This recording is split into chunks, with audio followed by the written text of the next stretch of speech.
Dhanik Bharat Educational Institutions, Inter, IIT, JEE, NEET, admission opened. ఢిల్లీలో ఒక్కసారిగా రాజకీయ వాతావరణం ఏర్పడింది. కేంద్ర కేబినెట్ పునర్వ్యవస్థీకరణకు సర్వం సిద్ధమైనట్టుగా కూడా తెలుస్తోంది. అయితే ఈ నెల 15న కేంద్ర కేబినెట్ విస్తరణ జరుగుతోందంట. కాబోయే మంత్రులకు ఫోన్ చేస్తున్నారు ప్రధాని నరేంద్ర మోడీ. అలాగే ఎన్డీఏ కూటమిలో ఉన్న మిత్రపక్షాలకు కేబినెట్ లో అవకాశం ఇచ్చే విధంగా కనిపిస్తోంది. అయితే ఆర్థిక శాఖ మంత్రి నిర్మలా సీతారామన్ శాఖ కూడా మారే అవకాశాలున్నాయంట. బీజేపీ నేత రాఘవ్ చద్దా కూడా కేబినెట్ లో ఛాన్స్ కల్పించే అవకాశం ఉంది. అలాగే తెలుగు రాష్ట్రాల నుంచి కేబినెట్ లో చోటు దక్కే అవకాశాలు ఎక్కువగా కనిపిస్తున్నాయి. మరీ ముఖ్యంగా 2027, 2028లో ఎన్నికలు జరిగే రాష్ట్రాలకు ప్రాధాన్యత ఇస్తున్నట్టుగా తెలుస్తోంది. అలాగే 2029 ఎన్నికల లక్ష్యంగా మోదీ కేబినెట్ విస్తరణ ఉంటుంది అన్నట్టుగా తెలుస్తోంది. ఇక ఇదే అంశానికి సంబంధించినటువంటి ఇన్ఫర్మేషన్ మా ప్రతినిధి కిరణ్ ఫోన్ ద్వారా తెలియజేస్తారు. అయితే కిరణ్ చెప్పండి, అసలు ఇప్పుడు ప్రక్షాళన చేయడానికి గల మెయిన్ రీజన్ ఏంటి? అంటే ఒకవేళ ప్రక్షాళన కనుక చేస్తే ఎవరికి ఎక్కువగా ప్రాధాన్యత ఇస్తారు? ఈ ప్రక్షాళన వెనుక ఎన్నికలు అంటే రానుండే రాష్ట్ర ఎన్నికల్ని ఉద్దేశంగా పెట్టుకొని లక్ష్యంగా పెట్టుకొని ఈ ప్రక్షాళన ఇప్పుడు జరుపుతున్నారా? ఒకవేళ ఎవరెవరికి ఛాన్సెస్ ఇచ్చే అవకాశం ఉంది? వీటి గురించి డీటెయిల్స్ కిరణ్. 2027, 2028, 2029 ఈ 3 సంవత్సరాల్లో వరుసగా ఆయా రాష్ట్రాల్లో ఎన్నికలు జరగబోతున్నాయి. 2027లో 5 రాష్ట్రాలు, 2028లో 7 రాష్ట్రాలు, 2029లో 5 రాష్ట్రాలతో పాటు ఆయా రాష్ట్రాల్లో పార్లమెంట్ ఎన్నికలు, లోక్సభకు 2029లో ఎన్నికలు జరుగుతున్నాయి. ప్రధానమంత్రి మోడీ 2029 ఎన్నికలు టార్గెట్ అయ్యే లక్ష్యంగా కేంద్ర కేబినెట్ పునర్వ్యవస్థీకరణ జరుపుతున్నారనే ప్రచారం జరుగుతుంది. ఈ నెల 15న కేబినెట్ విస్తరిస్తారు. దాదాపు 30 నుంచి 35 మంది కొత్త మంత్రులను తీసుకునే అవకాశం ఉంది. ఇప్పటికే ఉన్న సీనియర్ మంత్రులను కొంతమందిని తొలగించి కొత్త వారికి అవకాశం ఇవ్వాలి. సీనియర్ మంత్రులను తొలగించిన తర్వాత వారిని పార్టీ అధ్యక్షులను ఆయా రాష్ట్రాల్లో ఎన్నికలు జరిగే రాష్ట్రాలకు ఇన్ఛార్జీలుగా నియమించే అవకాశం ఉంది. ప్రధానంగా 3వసారి మోడీ ప్రధానమంత్రి అయ్యారు. ప్రధానమంత్రి మోడీ అయిన తర్వాత 2వ కేబినెట్ విస్తరణ జరుగుతుంది. ఆయన 2 ఏళ్ల పదవి కూడా పూర్తి చేస్తున్నారు. 3వ టర్మ్ 2వసారి మూడో టర్మ్ లో 2 ఏళ్ల పదవీ కాలాన్ని పూర్తి చేసుకునే నేపథ్యంలో భాగంగా వచ్చే 2029 పార్లమెంట్ ఎన్నికలే లక్ష్యంగా మోడీ వ్యూహాలు సిద్ధం చేస్తున్నారు. దేశవ్యాప్తంగా ఎన్డీఏ కూటమిలో ఉన్న భాగస్వామ్య పార్టీలకు మరికొన్ని మంత్రి పదవులు కేటాయిస్తున్నారు. ఇటు ఆంధ్రప్రదేశ్ తో పాటు అటు తెలంగాణతో పాటు దేశవ్యాప్తంగా ఉన్న ఆయా రాష్ట్రాల్లో ఎన్డీఏ మిత్రపక్షాలకు కేంద్ర కేబినెట్ లో అవకాశం కల్పించే అవకాశం ఉంది. ఇప్పటికే ఆంధ్రప్రదేశ్ నుంచి టీడీపీ నుంచి మరో కేబినెట్ పదవి, ఒక గవర్నర్ పదవి కూడా దక్కుతుందని ప్రచారం నడుస్తుంది. మరోపక్క జనసేనకు కేంద్ర కేబినెట్ దక్కే అవకాశాలు ఉన్నాయి. ఇటు తెలంగాణ వ్యవహారం మనం చూస్తే అటు కేంద్ర కేబినెట్ లో ఉన్న కిషన్ రెడ్డి, బండి సంజయ్ లాంటి నేతలను తొలగించి ఇటు డీకే అరుణ లేదా మరో బీసీ నేత కూడా అవకాశం కల్పిస్తారంటూ జోరుగా ప్రచారం జరుగుతుంది. ఆయా రాష్ట్రాల్లో జరిగే ఎన్నికలు ఇప్పటికే ధర్మేంద్ర ప్రధాన్ కేంద్ర విద్యాశాఖ అయితే ఇప్పుడు ఎవరైతే సీనియర్లు ఉన్నారో ఇప్పుడు ఆ మంత్రుల యొక్క పనితీరు సరిగ్గా లేక వారిని పంపించే క్రమంలో ఉన్నారా? వేరే శాఖ ఇచ్చేటువంటి అవకాశంలో ఉన్నారా? లేకపోతే నార్మల్ గా ఓన్లీ రాష్ట్రాల ఎన్నికల్ని మాత్రమే దృష్టిలో పెట్టుకొని ఈ ప్రక్షాళన జరుగుతుందా? అండ్ ఇందులో యువకులకు గానీ ఏమైనా ఛాన్స్ ఉందా? మహిళలకు ఎలాంటి ఛాన్స్ ఉండబోతుంది? ఎక్కువగా కూడా చూసుకుంటే 27, 28, 29 రాష్ట్రాలలో ఎన్నికల్లో జరగబోయే వాళ్ళకి ఎక్కువ ప్రాధాన్యత ఉన్నట్టుగా కూడా ఒక విధంగా ఇన్ఫర్మేషన్ అందుతోంది. సార్, ఇందులో ఎవరెవరికి మహిళలకి ఏమాత్రం ఇవ్వబోతున్నారు? ఎన్డీఏ కూటమిలో ఉన్నటువంటి మిత్రపక్షాలకు ఏమాత్రం ఎన్ని సీట్లు ఇవ్వబోతున్నారు? ఏ శాఖ అప్పచెప్పబోతున్నారు? ఎవరెవరు రాబోతున్నారు అనేటువంటి ఇన్ఫర్మేషన్ ఏమైనా ఉందా మీ దగ్గర?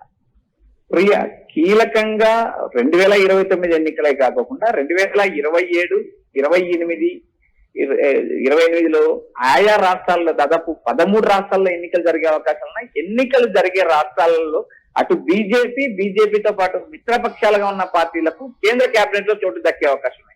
కొంతమంది సీనియర్ మంత్రులకు శాఖ మార్చే అవకాశం ఉంది. ఆర్థిక శాఖ మంత్రిగా ఉన్న నిర్మలా సీతారామన్ పనితీరు పట్ల ప్రధానమంత్రి మోడీ అసంతృప్తిగా ఉన్నారంటూ ఇప్పటికే జోరుగా ప్రచారం జరుగుతుంది. మరోపక్క కేంద్ర విద్యాశాఖ మంత్రిగా ఉన్న ధర్మేంద్ర ప్రధాన్ పైన పలు ఆరోపణలు వచ్చాయి. ఇప్పటికే కాక్రోచ్ జనతా పార్టీ ఈ నిరసనలు, ధర్నాలు నిర్వహిస్తుంది. మరోపక్క కొంతమంది సీనియర్ నేతలు కూడా కాక్రోచ్ పార్టీ నిరసనలకు, ధర్నాలకు ఏదైతే మద్దతు తెలపడం కూడా దేశ రాజకీయాల్లో ఒక కీలక పరిణామంగా చోటు చేస్తుంది. ఇలాంటి నేపథ్యంలో తెలుగు రాష్ట్రాల నుంచి మరో 2 నుంచి 3 కేబినెట్ లో చోటు దక్కే అవకాశం ఉన్నాయి.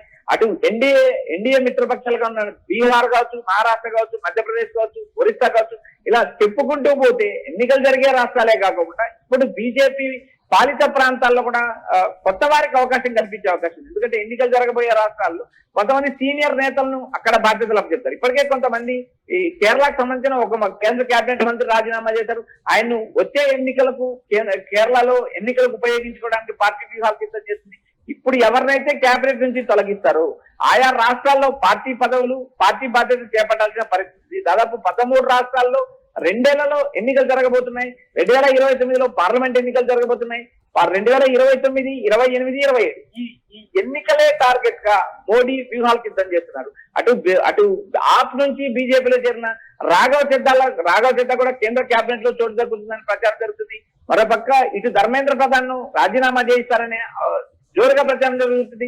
మరోపక్క అశ్విన్ వైభవ్, ఏదైతే రైల్వే శాఖ మంత్రిగా ఉన్న అశ్విన్ వైభవ్ కు ఆర్థిక శాఖ దక్కే అవకాశాలు ఉన్నాయని జోరుగా ప్రచారం. ఇలా చెప్పుకుంటూ పోతే మనకు సీనియర్ నేతలను కొంతమందిని తప్పించి మరికొంతమందికి పార్టీ బాధ్యతలు, అదేవిధంగా జూనియర్లకు ప్రమోషన్లు, మీరు చెప్పిన మహిళలకు, యువత కూడా కేంద్ర కేబినెట్ లో అత్యధిక ప్రాధాన్యత దక్కే అవకాశం ఉంది. ఇప్పటికే రాఘవ చెడ్డా లాంటి యువ నేతకు కూడా కేంద్ర కేబినెట్ చోటు దక్కే అవకాశం ఉంది. ఆయా రాష్ట్రాల్లో ఇటు కర్ణాటక వచ్చినప్పుడు కొంత యువ నాయకులు కూడా బీజేపీ ప్రాతినిధ్యం వహించే అవకాశం ఉన్నాయి.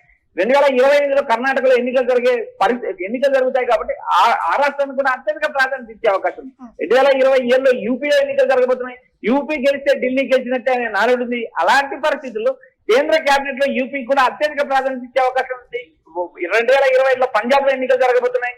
పంజాబ్ నుంచి కూడా కొంతమంది కీలక నేతలకు అవకాశం ఇచ్చే పరిస్థితి ఉన్నాయి. దేశవ్యాప్తంగా ఎన్నికలే టార్గెట్ గా 2027, 28, 29 ఎన్నికలే లక్ష్యంగా మోడీ కేబినెట్ విస్తరిస్తున్నారు. ఈ కేబినెట్ లో దాదాపు 30 నుంచి 35 మంది కొత్త వారికి అవకాశం కల్పించే అవకాశాలు ఉన్నాయంటూ ఢిల్లీ వర్గాల నుంచి జోరుగా యూపీ గెలిస్తే ఢిల్లీ గెలిచినట్టే అన్నట్టు అనిపిస్తుంది. సో మొత్తానికి మరి యూపీ నుంచి ఎంత మందికి ప్రాధాన్యత ఇచ్చే అవకాశం ఉంది? వాటి యూపీకి సంబంధించినటువంటి ఎవరికైనా పేర్లు బయటకు వచ్చినటువంటి ఏమైనా ఇన్ఫర్మేషన్ ఉందా? ప్రియా, యూపీలో బీజేపీ కూటమింది. బీజేపీ ఎంపీలతో పాటు బీజేపీలో ఎన్డీఏ కూటమిలో ఉన్న పార్టీలకు కూడా ప్రాధాన్యత దక్కే అవకాశం ఉన్నాయి. దాదాపు యూపీ నుంచి కూడా 3 లేదా 4 అవకాశం కల్పిస్తుంది. అందులో బీజేపీ నుంచి 2 మిత్రపక్షాల నుంచి మరో 2 కూడా కేంద్ర కేబినెట్ లో చోటు దక్కే అవకాశం ఉన్నాయి. పంజాబ్ లాంటి రాష్ట్రం నుంచి 2 నుంచి 3, ఉత్తరాఖండ్ రాష్ట్రంలోంచి 2 నుంచి 3 చోటు దక్కే అవకాశం ఉన్నాయి.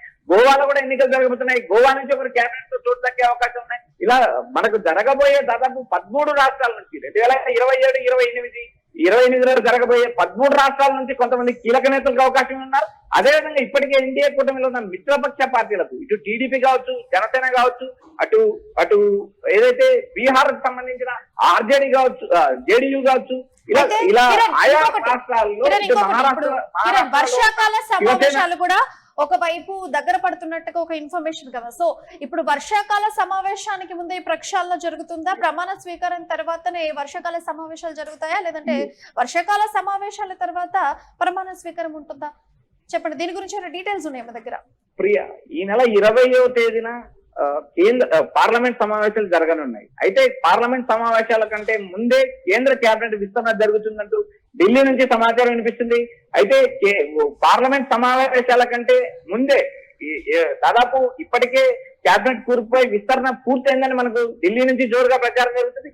ఈ నేపథ్యంలో భాగంగా కాబోయే మంత్రులకు ప్రధానమంత్రి నేరుగా ఫోన్ చేస్తున్నారంటూ సమాచారం వినిపిస్తుంది. అయితే చూడాలి, కేబినెట్ విస్తరణ 15వ తేదీ జరుగుతుందా, లేక ఈ నెల 20న పార్లమెంట్ సమావేశాలు జరగబోతున్నాయి. పార్లమెంట్ సమావేశాలు ముగిసిన తర్వాత జరుగుతుందా అనేది కూడా మనం వేచి చూడాలి. ప్రియ, రైట్ కిరణ్, థ్యాంక్ యూ. మొత్తానికైతే చూసుకుంటే ఢిల్లీలో ఒక్కసారిగా రాజకీయం అయితే వేడెక్కింది అని చెప్పొచ్చు. క్యాబినెట్ ప్రక్షాళన జరిగే విధంగా పనులు చకచకా జరిగిపోతున్నాయి. సో అక్కడ నుంచి హస్తన వర్గాల నుంచి అయితే ఇన్ఫర్మేషన్ అవుతుంది. సో మొత్తానికైతే క్యాబినెట్ లో వచ్చే వాళ్ళు, ఇన్ అయ్యే వాళ్ళు ఎవరు, అవుట్ అయ్యే వాళ్ళు ఎవరు, సీనియర్ల నుంచి పక్కకు తప్పుకునే వాళ్ళు ఎవరు, కొత్త ముఖాలు ఎవరు, మహిళల నుంచి ఎవరు రాబోతున్నారు. సో మొత్తానికైతే రానున్న రాష్ట్రాల ఎన్నికలే లక్ష్యంగా ఒక విధంగా ఈ క్యాబినెట్ ప్రక్షాళన జరుగుతుంది అని చెప్పొచ్చు. చెప్పొచ్చు. మరి ఎవరికి ఎక్కువగా పెద్దపీట వేస్తారు, ఈసారి ఎవరెవరు కొత్త ముఖాలు వచ్చేటువంటి అవకాశం ఉంది, వర్షాకాల సమావేశానికి ముందే డిసైడ్ చేస్తారా ఎవరెవరు వస్తున్నారని చెప్పేసి, లేదంటే వర్షాకాల సమావేశం తర్వాత ప్రమాణ స్వీకారాలు ఉంటాయా? మొత్తానికైతే రానున్న ఎలక్షన్స్ నే లక్ష్యంగా చేసుకొని ఈ ఒక ప్రక్షాళన అయితే ఉండబోతుంది అనేటువంటి ఇన్ఫర్మేషన్. సో మొత్తానికైతే ఎప్పుడు ఈ ప్రక్షాళన జరుగుతుంది అని చెప్పేసి అందరూ వెయిట్ చేస్తున్నారు. మరి ఎవరికి ఎక్కువ ప్రాధాన్యత ఉంటుంది అనే విషయాలు అయితే ఇంకా క్లియర్ గా తెలియాల్సి ఉంది. సో ఎవరి పేర్లు అయితే అంత క్లియర్ గా ఇప్పుడు బయటకు వచ్చి వినిపిస్తున్నట్టుగా అయితే లేదు. సో ఎవరికి వాళ్ళు వీళ్ళు వస్తారు కావచ్చు, వాళ్ళు వస్తారు కావచ్చు అని అనుకుంటున్నారు. బట్ ఫైనల్లీ ఎవరు వస్తారు అని డిసైడ్ అయ్యేది ఎప్పుడు అనేది అందరూ కూడా ఈగర్ గా వేచి వస్తున్నారు. సో మొత్తానికైతే ఢిల్లీలో రాజకీయ వాతావరణం అయితే ఒక్కసారిగా ఈ కేబినెట్ ప్రక్షాళన మూలాన వేడెక్కిందనే చెప్పొచ్చు.